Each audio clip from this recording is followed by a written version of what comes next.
embarrassed? Oh, I am. I don't know why I do these things. Well, I love everybody. Thank you for being here. Yeah, this is awesome. Oh, by the way, I have to thank everybody, thank everybody for bringing Futurama back. Yeah, thank you so much. You guys did it. Yeah, pretty much. So now the Futurama that you're watching is zombie Futurama. So just be careful. No, it's so great because the collective force of everybody petitioning and making phone calls. It caused a seismic shift at Fox. You know, over there they went, maybe we made a mistake. That's never happened before with Fox. No, Fox is amazing. It's a business model. That's right. Yeah. It also helped that the show was awesome. That was also makes it a little easier. The smartest radio staff in television history. We have people with mathematics degrees from MIT making jokes for us, so it's pretty ridiculous. Science jokes. Science jokes, and they stick to them. They argue for 3 or 4 hours at a time on one little joke because they know all you nerds on the internet are gonna hold them accountable for crying out loud. That does not compute. I am making a complaint. So I guess we should talk about voices and stuff, huh? Woo! So what's happening, fellas? Oh, we're doing well. How about yourself? All right. Nice. I'm not good at small talk. Just tell me what you want me to say. Moderation begin. All right, do we have any questions going on? Anybody out there for our first question for the panel?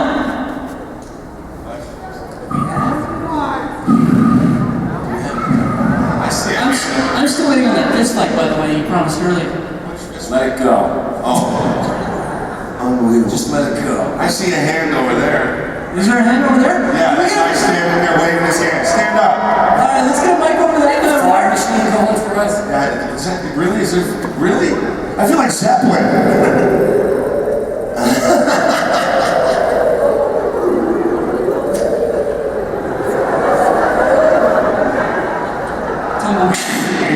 Stay out. Tumbleweed. So here we go. Okay, Where's our question? There's wandering mics. Okay. Ryan, I just want to know, I know you guys probably don't have too much to do with the writing, but Futurama has been a show that has been very emotional, both on both spectrums of it. You know, absolutely hilarious, you're crying because you're laughing so hard. And when Fry's dog died, You had to start right there, didn't you? You started with the dog dying episode. Ending a comedy show with a dog slowly dying from loneliness and old age. It's a new form of comedy. Yeah. It's unbelievable. It's called slow death. I was crying. I was crying You know what too. you're gonna ask, right? yeah, that was kind of, what was your guys' feelings with that? Like, you had to be a little upset. I was totally crying. Are you kidding I was me? bummed out like you wouldn't believe. It sucked. And you guys do a lot of episodes like that, like with Fry and Leela, like, you know, their emotional connection and stuff. Like, you bring a lot of emotion to that. I just want to say, like, thank you. Oh. Well, you're welcome. Well, thank you. I hope your dog doesn't die. Really, seriously. It was nice in the movie where he got a pet. And finally, like in the first of the comeback movies, when the dog actually got petted, it was like, thank God. Closure. But that dog, I think, died as well.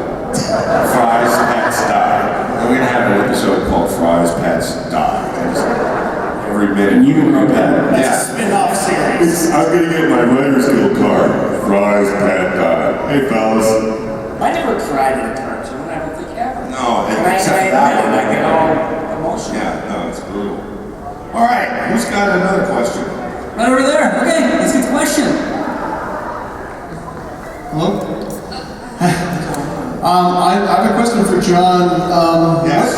What did you draw on to develop Bender? I mean, what parts of your personality or other sources did you use? Alcoholism.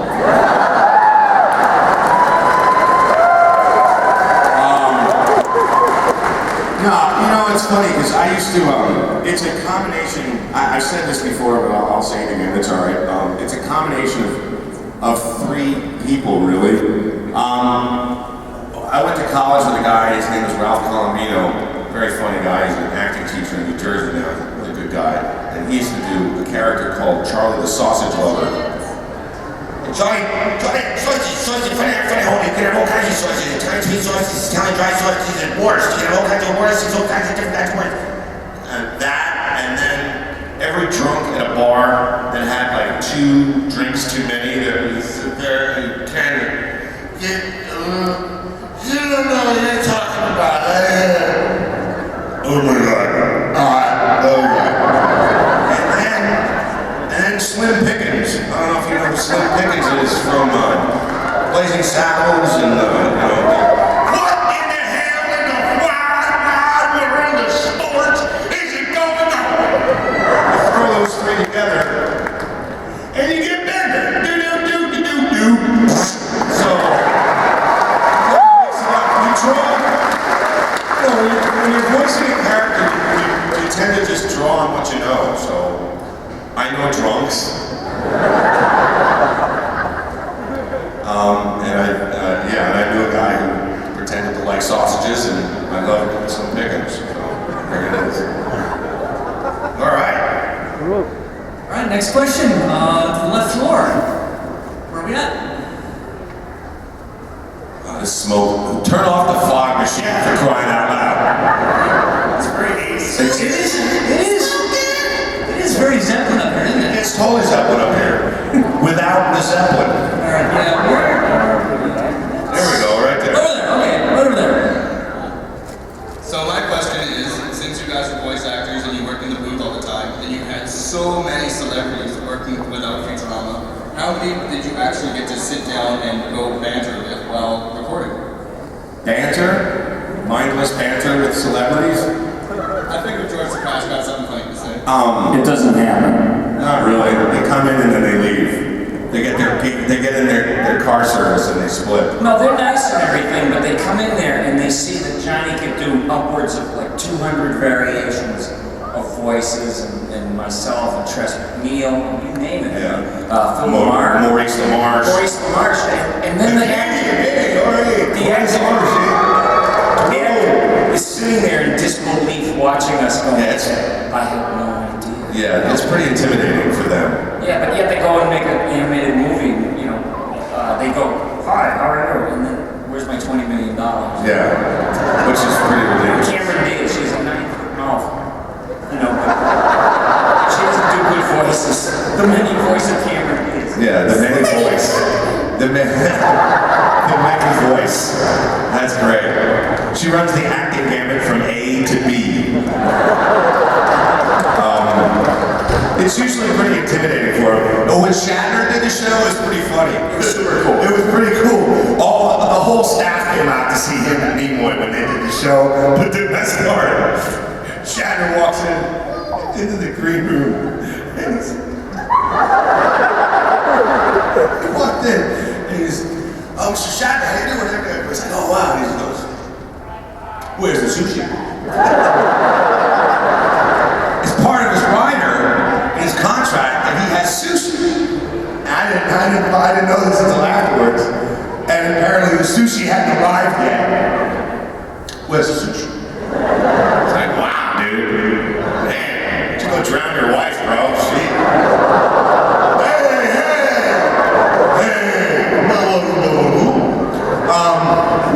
You called him Mr. Shatner, and I was the same way. I was like, I didn't know what to say. Mr. Shatner, please, call me Bill. And I had to call him before he got involved with the episode of Futurama. Really?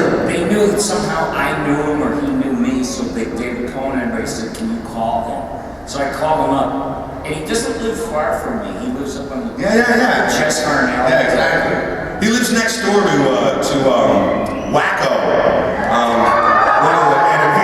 Chess Harnell. And he thinks Chess Harnell has like rock and roll hair. He's like a rock and roll dude. And he thinks, and Bill Shatner thinks that he's Gene Simmons. So it's like, Gene, the girls. He's like, yeah, Bill, yeah, the girls. I love it because I had to call him and I said, Mr. Shatner, and he went, listen to us. And I said, listen, I know that they've asked you to be part of Futurama. He said, yes. And I said, you got to remember that it's not anything that's gonna take a swipe or anything. It's a very loving, noblesse oblige and everything. And he said, "But did you read the script?" And you know what that means? It means he didn't, and he wants me to tell him what it is. So I told him everything. I said, "It's got more layers than an onion, and you're gonna love it." And boy, when he and Leonard Nimoy came in, when we're recording, they don't want us overlapping each other. You know, because they need control over every soundtrack, and if you act over each other, it's married. You can't. Yeah, and you can't separate it, even edit. But it was the first time they let two actors overlap, do whatever they wanted. It was William Shatner and Leonard Nimoy. I mean, God, we're pros. You know, you can laugh about them all you want, but God, they were so damn good in there. It was like it was 1966. Yeah. I'm not kidding. Yeah, it's pretty awesome. Thank you. All right, let's go over to Mike 6 with Chris. Chris has the next question. Chris? Chris. Is Chris okay? Hello, Chris. Mike 6. Chris? Really worried about Chris. Paging Mr. Chris. Mr. Chris. Wow, I can really hear that mic, that walkie-talkie. This is OnStar. Will you tell us your location?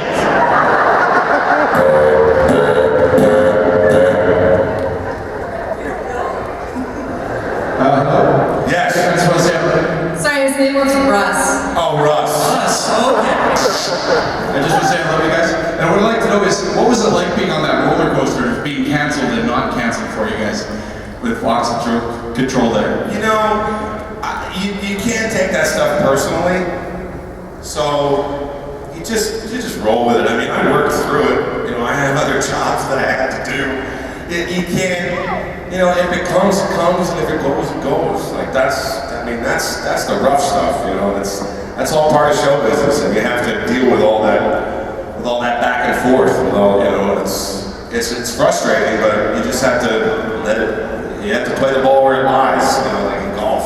I really wanted it to come back because, to me, I did like lots of stuff. John's done a lot of stuff, but somebody said, "Well, why isn't Ren and Stimpy your favorite cartoon?" And I said, "Futurama is, like, to me, the best thing I've ever been involved with because of the writing. It's so unbelievably clever." I see people over there in skinhead stuff. No, they're going, who's Ren and Stimpy? Hey, Ren, will you button me? You shut up, you fool! I said, I'll kill you! You know what I mean, days? Oh, a lot of people don't know that I did Doug on Nickelodeon. This is Doug Funny, a painfully shy 11-and-a-half-year-old, and this is my dog Pork Chop. Oh no, here comes Roger Klotz. He's gonna give me hell. Hey, loser, it's election time. Vote for this!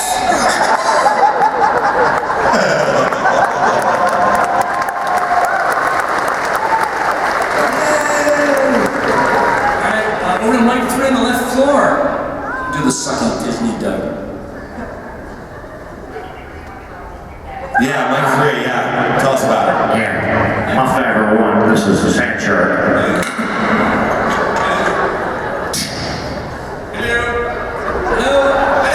Perfect. Where are you? I'll do a show. Wait. Look at all the equipment. Oh man, it's awesome. Are you gonna do it? 2000 party over, oops, out of town. I was dreaming when I wrote this.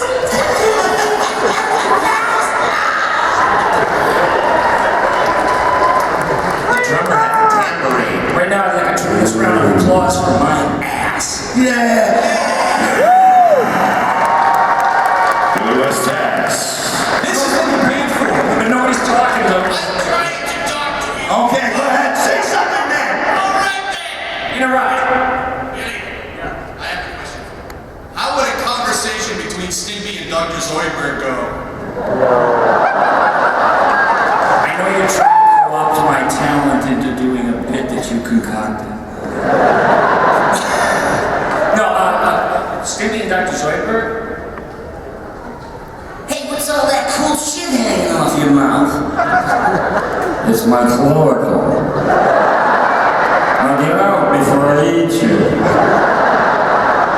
If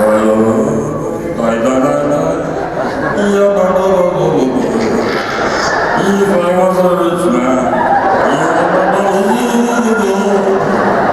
if I had summer hike, all day long I'd squeeze that little west.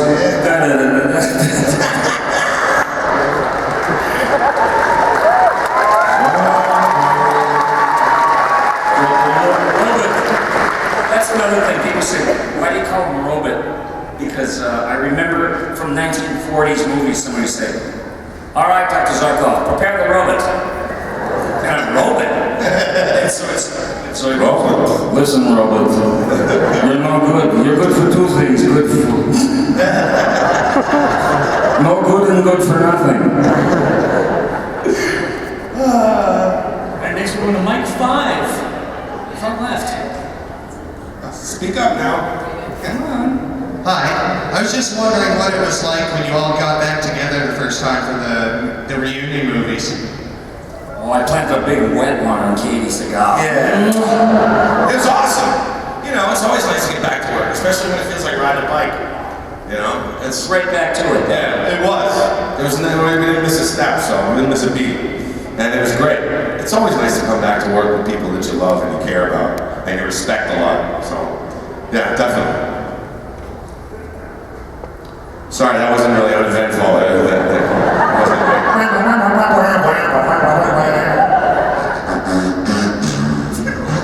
It's the fart trombone.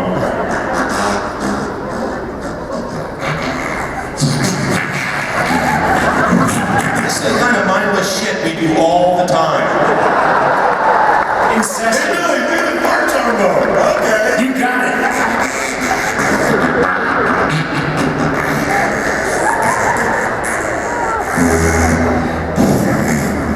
It's hard with the beard. That's what it really is. That's what's going on in between takes, and David has to go, all right, let's go to page 6. Yes. And then we won't shut up, and he'll go, okay, page 6. He's so, like, low-key. And it's disrespectful to disregard him, but sometimes the silliness goes... And sometimes he's done. Once we get him laughing, and he's a super genius. Yes. If you get him laughing with a fart joke, that's the best thing in the world. You've conquered the genius. He went to Harvard. Yeah. You know, all it takes is... This is like 6th grade. That's awesome. I love it. Why? All right, back to Mike 5. We're in the list. You ever put your tongue in a girl's mouth?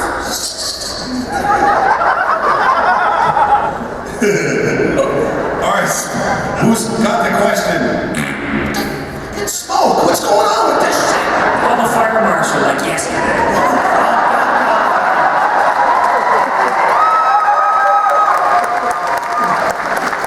I think the smoke is what's left of the fire marshal.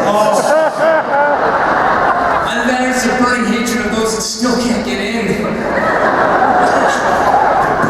hatred. Yeah, That's right. Burning hatred. all right, where's our next question? Mike 5. Hello. Hello. Thanks for coming, guys. My question is, was there any change from going from Fox to Comedy Central in terms of how you record the show?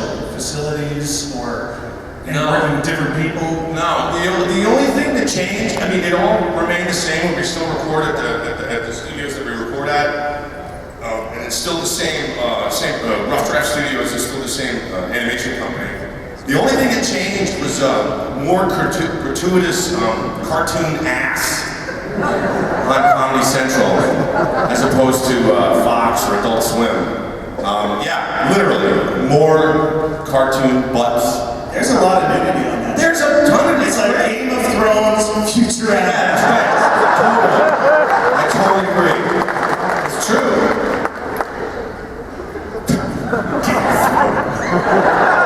That's funny.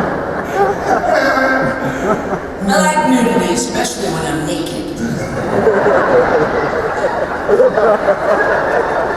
We only idiots fry. Sure I love it when he does the professor because he has to shake. when he does it. Oh, he's 100,000 years old and he looks like airplane food.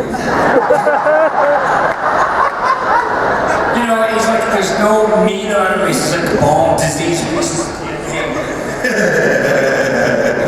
Good news, everyone.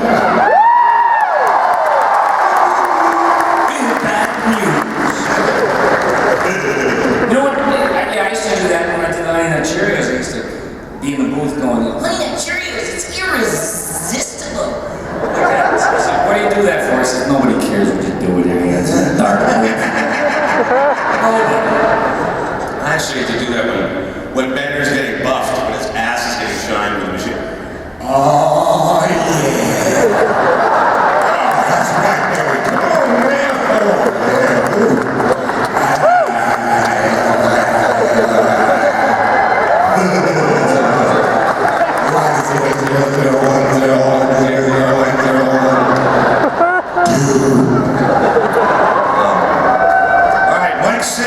Where's Mike 6? Mike 6 on the left floor. Hi there. Hello. Hello, I'm a big fan. Have been for a long time. Thank you. And, well, I was one of the people who helped get you guys back into Canada by maybe possibly illegal manners. What's your take on this? I'm an illegal alien right now? Well, kind of. We had to pirate to get the show back up into Canada for a long time because we weren't allowed to run it. Oh, really? Yeah. So what do you think is your take on that? That we actually had to break a bunch of rules just to get you guys You back look so wholesome. I think that's... I know. Wow. You could be the mother of my children. And you're a smuggler? You gotta take her. Wow, I didn't even know that you guys had a tough time trying to get it over here, man. Hey, man, come on, check it out. We gotta thank her. That's a really good Futurama. Like, you didn't hear that. It's good shit. Oh, that we can get. That stuff we can get. Oh, that's right. I forgot about Vancouver. That's right. Everything's station. Yes. I just remember.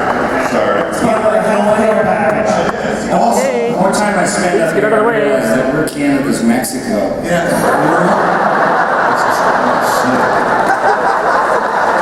Everything is goddamn legally. Yeah, that's true. Let's get that.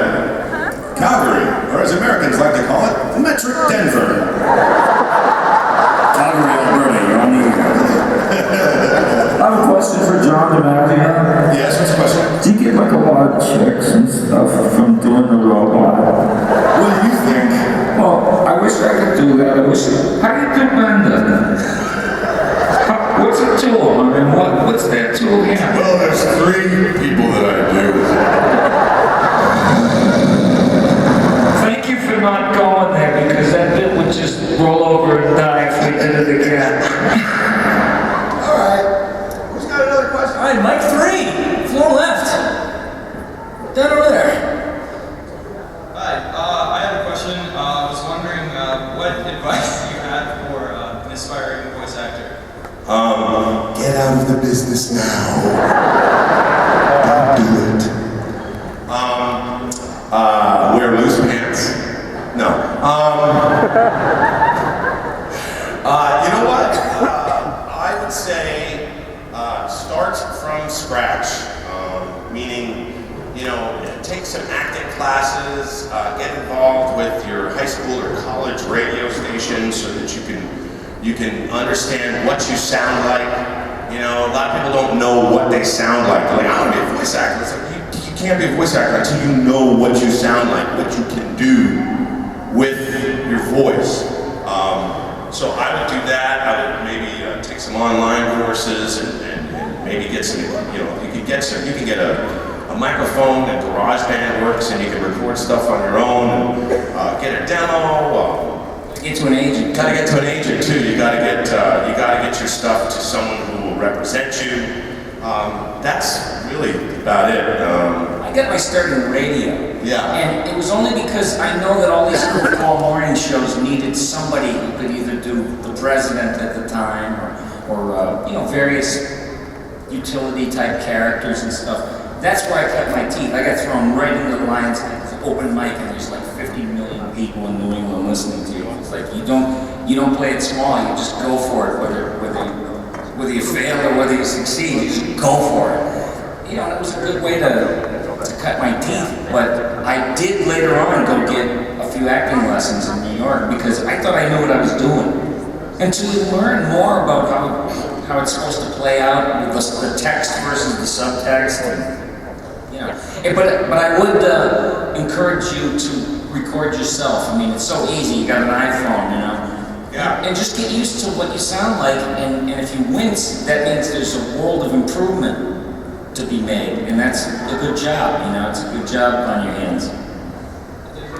You're welcome. Good luck. You're gonna need it. Yeah, you're only going into a business of 90% unemployment, Yeah. and your job is looking for work. Yeah, that's true. That's true. Yeah, you gotta suck that up. We took the risks, you know? Yeah. As someone who doesn't do it, let me just throw out, I'd say do something on the web because you can do that. You know, that's a good way to get yourself out there. And you don't have to have someone hire you, you can hire yourself. Yeah. DiMaggio, on me all the time. I have a very sexy disease. What do I call it, kid? Sexlexia. What's that? Sexlexia. Again? Sexlexia. Good man, now pick up my underwear. Yeah, Maurice isn't here. Yeah, Maurice isn't here, so I have to do it. You did good, but Johnny, we trade off. I love Zoidberg. I love doing dueling Zoidbergs. Robert.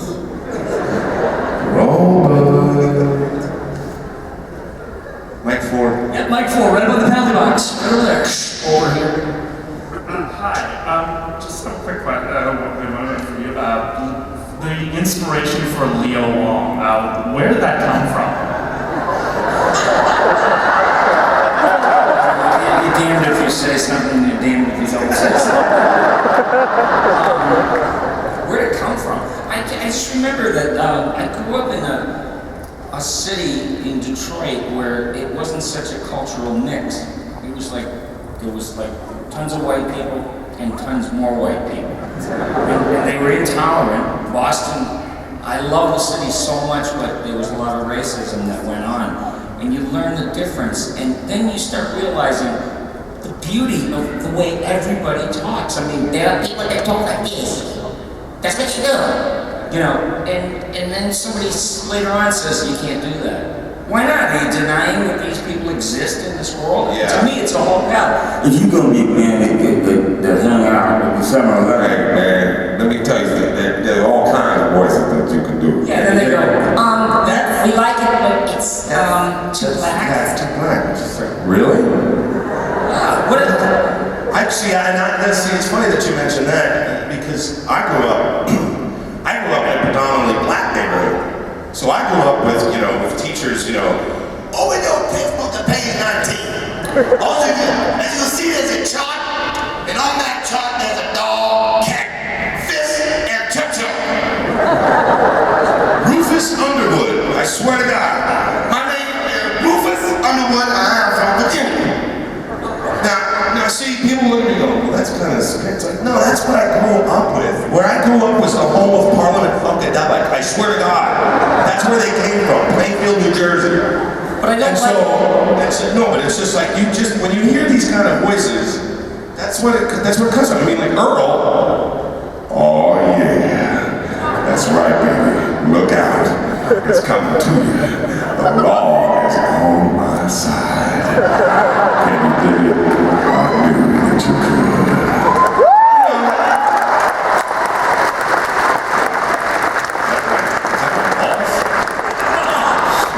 Awesome. It's a nice ride. That's a nice ride. Lucky you. I'm gonna sit on that mic, on that speaker, and do that again.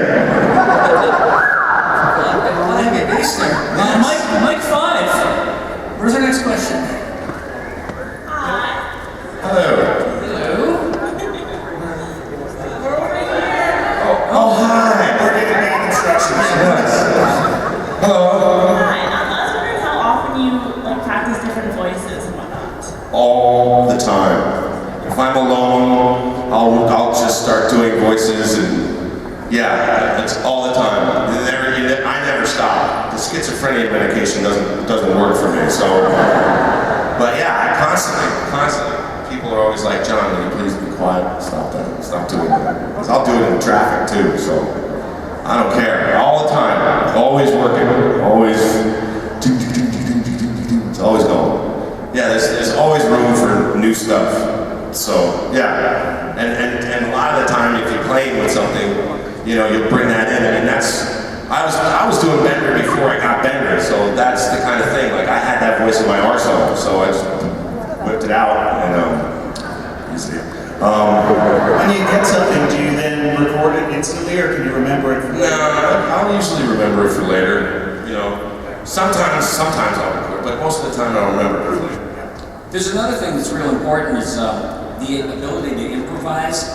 Like, you do it all the time, you just don't realize it. Like, if you're making up a story to somebody because you're trying to get out of something. Yeah, I took a pitch to a face, you know, at the company ball game. Ooh, that's brutal. Yeah, and you know, I was and I had to go to the hospital. I mean, you're improvising, you're pulling stuff out of your ass, but you make it work for you. And one of the things that everybody could probably do if you have a phone that plays YouTube is it's like a little exercise. Just let someone start talking, and like it was a phone call, and just make up responses to it. Like, the crazy one I played for you. Oh yeah. Well, that's funny. The woman that's screaming. Hold on, I'll do it. Yeah, that's great. The woman that's screaming. Okay, wait. Stuff we used to get in trouble with in school. Oh yeah. Yeah, but we didn't have this shit. Now's a good time to tweet how much you're enjoying the panel. Right now, we got a couple seconds to do this. Okay. All right, come on, man. Technology. What do you mean, no signal? Hashtag stage send. It's gonna work. Is it? Is that an American signal? We don't get those up here. American signal. It would have been great if it worked. Alright, was this woman going?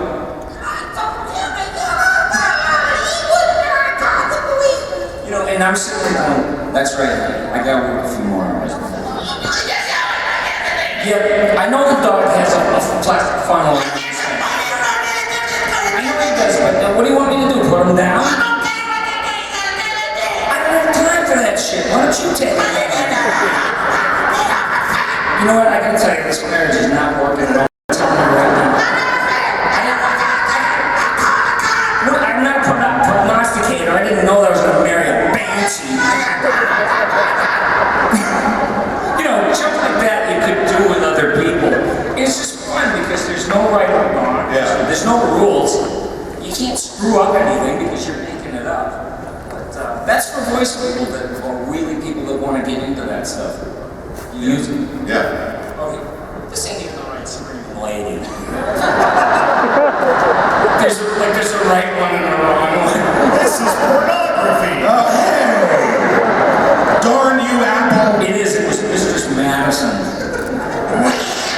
Boy, I almost called last night. Yeah. I just want to look. I just want to look. Mike 6, center floor. 6, there you are.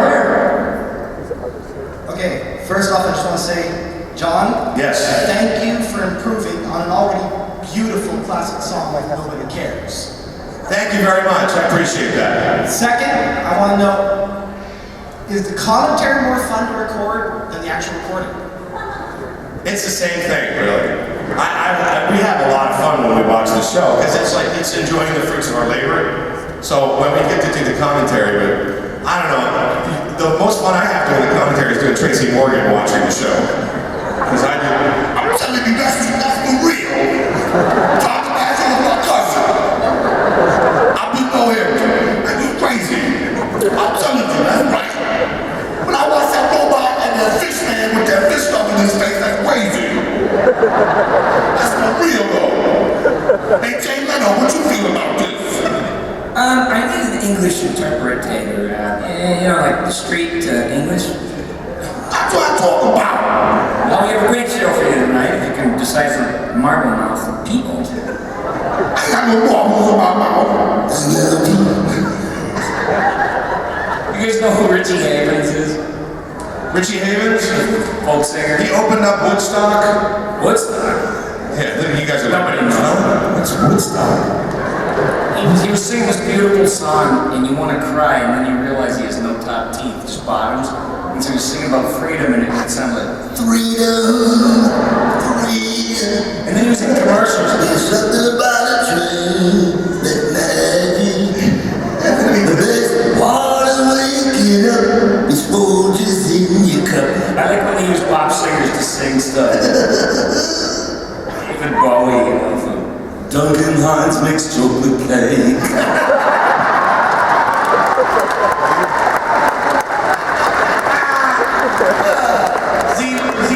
Mickey D. I'm loving it.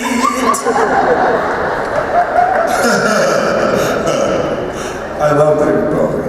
And I have loved him. No, what? What? Hey. Wait. Hold on a second. That's easy does it. That's a whole other lecture. Entirely different panel. All right, let's go to mic 3 on the left floor. Right down over there. Hi. Who is your favorite Futurama character to do? Favorite Futurama character to do? Every once in a while, Randy's always fun. He's the guy in the crowd. Hey, Calcular's back!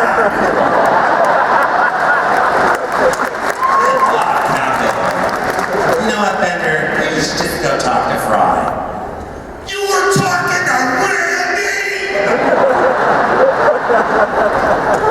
But I always love Zoidberg. I have a Zoidberg keychain. Thanks, Billy. No, I love Zoidberg. Didn't I give you a Zoidberg watch or something? Somebody gave me this piece of chintz and I said, Johnny likes Zoidberg. I said, hey, I got some, I was thinking about you. That's funny. Never gift a gift because I'll find out where it came from. Zoidberg, I'm telling you. Oh, you know what? That's a really sad story, Johnny. What's your favorite Futurama character? Favorite? It's like asking me who my favorite child is, you know what I mean? Who's your favorite child? Me. But you know, it's like they're all the same. They put a lot of effort into anything you do. I try to make nothing a throwaway, or just something that's so disposable. Because you never know, they might bring it back, and if you add enough meat to it, people will go, I wonder what happened to that stupid character, like, you know, horse babies! Get your horse babies! Horse go. Yeah, horse Pepsi, okay?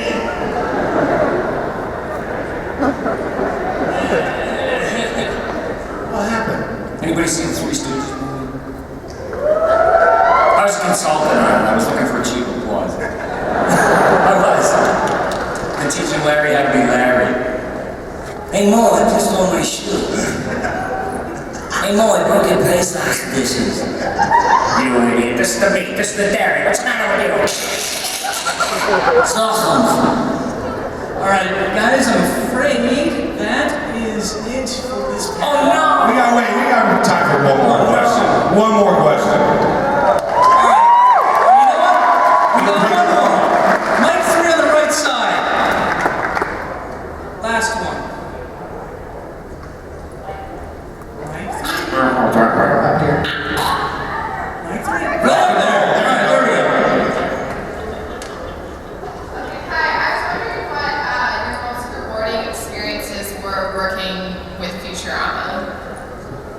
That's syndication.